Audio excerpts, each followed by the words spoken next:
Flat Earth? Really? Why am I having to make a video disproving flat Earth? Okay, so this is going to be a two-part video. This one's going to be longer. So what you're going to find is that all these verses are cherry-picked, and they're usually they're picked from poetic passages.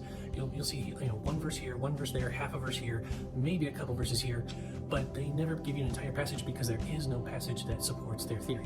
Go verse by verse here and debunk it all. So first passage they use is 1 Chronicles 16:30, and that is, "Tremble before him, all the earth. Yes, the world is established. It shall never be moved." So they say, oh look, flat earth just floating in space, doesn't revolve around the sun, everything revolves around the earth. This is symbolic language because the rest of the entire passage here talks about how God is unshakable. And since God created the earth, it's saying you cannot undo the earth because he made it. Only God can undo the earth. It's about the earth being unshakable metaphorically. We all know the earth will come to an end, even Revelation says that. So if you're a flat earther, are you saying Revelation's not true? No, that one's disproven very easily. On to the next, 1 Samuel 2:8, which is actually part of Hannah's prayer. Hannah's prayer. Really, guys, come on. Talk about taking out of context. So Hannah is declaring the glory of the Lord. She's declaring his greatness. And in it she says that in verse 8, he raises up the poor from the dust. He lifts up the needy from the ash heap to make them sit with princes and inherit the seat of honor. For the pillars of the earth are the Lord's, and on them he has set the world. We understand the rest of this passage is metaphor and symbolism, but yet this one passage, oh, that's literal. Literally, oh my goodness. Verse 9, the very next sentence says he will guard the feet of his faithful ones. Does he only guard their feet? Really? No, it's symbolism. It means he guards them where they go. He guards their steps. He guards their path through life. Now we have a few in Isaiah. The one that is next is 11:21. It says he will raise a signal for the nations. He will assemble the banished of Israel and gather the dispersed of Judah from the four corners of the earth. So it's really sad they aren't rejoicing that this is actually a fulfilled passage. What they're going to do is say, hey, look at my conspiracy theory. Anyway, so the word corners here does not mean literal corners. It can, but actually what it really means is extremities, and it actually is used in Genesis when it talks about God creating the birds. It's literally used for wings. Winged. For something to be winged is the same word. So is it saying that God created the birds with corners? No. It's saying the extremities of the earth. Now, the word for does mean for, sure. But if anything, this just proves that the cardinal directions, north, south, east, and west, God already knew that we would develop those before they were developed. Now, this next one is just too funny. And it's still in the same book, Isaiah 40:22. It says, "It is he who sits above the circle of the earth, and its inhabitants are like grasshoppers, who stretches out the heavens like a curtain and spreads them like a tent to dwell in." So, which is it, guys? Does the earth have corners, or is it a circle? There is no Hebrew word for sphere. Got that? So what's the closest shape he could talk about if he knew the world was round? A circle. It's the circle of the earth. It's the sphere of the earth. God oversees the whole earth, which is a sphere. Time for my favorite one, Job 26:7. It says, he stretches out the north over the void and hangs the earth on nothing. So is the earth resting on pillars, or is it hanging on nothing, guys? Which one? Your verses are already contradicting each other, unless we understand that they are symbolically talking about something. If anything, this verse proves that the earth is hanging in outer space, and God revealed it to this writer before the people of the earth had a concept of outer space. Okay, so this next one is fun. Putting aside the corners again, let's talk about another circle verse. Job 26:10, he has inscribed a circle on the face of the waters at the boundary between light and darkness. Okay, so first off, if you're standing on top of a globe and you look all around, you see a horizon all around you, which makes a circle. Further evidence that God revealed the earth was a sphere. This next one's also in Job 28:24. For he looks to the ends of the earth and sees everything under the heavens. Oh, ends of the earth. Oh, I think you guys got me on that one. No. So the word ends here is not a literal term. It can be used as extremities, furthermost, utmost parts of the world. Keep in mind that Job or whoever wrote the book of Job is writing from the perspective of where they are. Just like when you write something, you talk about something, you talk about your perspective. If you talk about how England is across the ocean, well, it's not across the ocean for people in France. Okay, so for the writer of Job, he's talking about how God can see everything beyond where he is now to everywhere in the world. Okay, time for their coup de grace.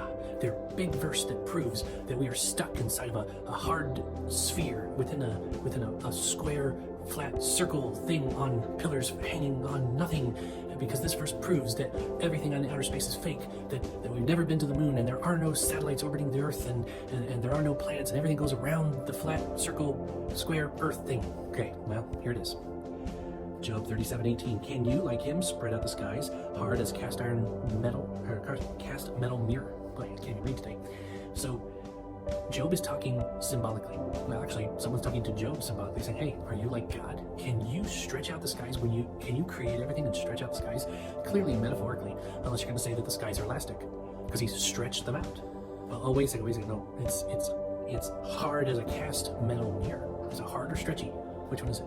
Okay. Clearly, this is meant to be symbolic, that with the sky being a mirror, it is reflecting the greatness of God. It reflects his glory. It reflects the awesomeness of his creation. The word hard here can mean violent or just impressive, like, wow, that's astounding type of thing. So it's the astounding reflection of what God's done. Now, if it meant anything literal, believe me, this would actually bolster the spherical Earth idea, because I do believe in a young Earth creation. Part of that is that there was some kind of either vapor canopy or ice canopy that surrounded the Earth that allowed people and lizards, who never stopped growing, to live 10 times longer. We see this with the ages recorded in the Bible. Then when the flood came, then it collapsed. That's why the Earth was covered in water, not because all the water came up, but because all the water came down. Psalm 75:3, when the earth totters and all its inhabitants, it is I who keep it steady on its pillars.